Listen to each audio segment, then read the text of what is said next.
বাইরের ঠান্ডাটা অনুভব করেছেন? মানে ঠিক মনে হচ্ছে না বাংলায় এরকম ঠান্ডা, আমার তো মনে পড়ে না গত 5-6 বছরে পড়েছে।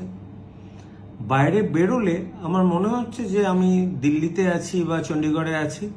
এই ঠান্ডায় উত্তর ভারতের লোকেরা অভ্যস্ত, কিন্তু আমাদের বাংলার লোকেরা না অভ্যস্ত না, স্পেশালি যাদের এক্সট্রিমস অফ এজ। ধরুন খুব বৃদ্ধ বৃদ্ধা, মোর দ্যান 70 ইয়ার্স এজ, তারা কিন্তু এই ঠান্ডায় খুব কষ্ট পাচ্ছেন।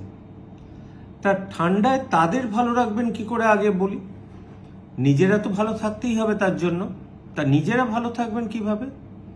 নিজেরা যখন বাইরে বেরোবেন, আপনি একটা বড় জ্যাকেট পরলেন ঠিক হয়ে গেল তা কিন্তু না।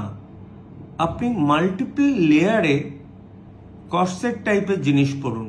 ধরুন গেঞ্জি, কর্সেট, তারপর একটা আপনি সোয়েটার পরলেন, তার উপর একটা ফুলাতা সোয়েটার, তারপর জ্যাকেট।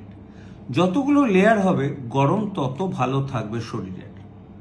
নাম্বার 2, আপনি নেজাল একটা মাস্ক ম্যান্ডেটারি, কারণ নাকটা প্রচণ্ড ঠান্ডা হয়ে যায়। আর একটা হনুমান টুপি বা একটা অন্ততপক্ষে কাভার, অন্তত কানটা কাভার করার চেষ্টা করবেন। এটা তো গেল আপনার ব্যাপারে।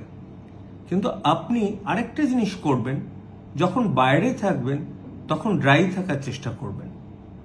আর যতটা সম্ভব ঘরের ভেতরে থাকারই চেষ্টা করুন। কাজ হয়ে গেলে ঘরে ফিরে আসুন। আর একটা ভুল ধারণা আছে, ঠান্ডায় বেশি কফি খেলে ভালো, বেশি চা খেলে ভালো, অ্যালকোহল খাওয়ার নাকি এটা আবগারি ওয়েদার। একজন বলে গেল আজকে, কি করব বলুন। আবগারি ওয়েদারে এই সময় বেশি অ্যালকোহল খাওয়া কিন্তু স্বাস্থ্যের পক্ষে ক্ষতিকর। আপনারা যখন বাড়ির ভেতরে ঢুকবেন, মা বাবা যেমন বাড়ির মধ্যে রয়েছেন, বৃদ্ধ বৃদ্ধা যারা রয়েছেন, রুম হিটার যদি চালান, ডাইরেক্ট হিট যেন তাদের গায়ে না লাগে সেটা দেখবেন। উল্টো দিকে ঘুরিয়ে দেবেন যাতে ব্লোয়ারটা ঘুরে হাওয়াটা ওনার দিকে আসে ইনডাইরেক্টলি। নাম্বার 2 হচ্ছে, আপনারা যখন ঘরের ভেতরে থাকবেন তখন যত সম্ভব বেশি আপনি জল খাবেন, একটু ঈষদুষ্ণ গরম জল, আর স্টে হাইড্রেটেড।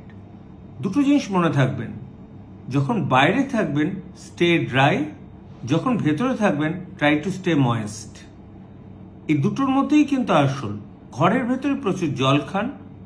আবারও বলছি, 1-2 কাপের বেশি কফি খাবেন না। অ্যালকোহল লিমিট করুন, কারণ এক্সট্রিম অফ টেম্পারেচারে অ্যালকোহল অসুবিধা করে। আমি আজকেই একজন বৃদ্ধা ভদ্রমহিলাকে পেয়েছি, যিনি এসেছেন আচ্ছন্ন অবস্থায় শুধুমাত্র হাইপোথার্মিয়ার জন্য, অর্থাৎ বডি টেম্পারেচারটাকে কন্ট্রোল করতে পারছিল না, টেম্পারেচার নেমে গেছিল 92-তে। তাকে ওয়ার্মার দিয়ে স্যালাইন দিতে তারপর তার জ্ঞানটা ফেরে। সুতরাং সতর্ক হন। সতর্ক হলে হসপিটালাইজেশন কিন্তু আপনারা এড়াতে পারবেন। ভালো থাকুন, সুস্থ থাকুন।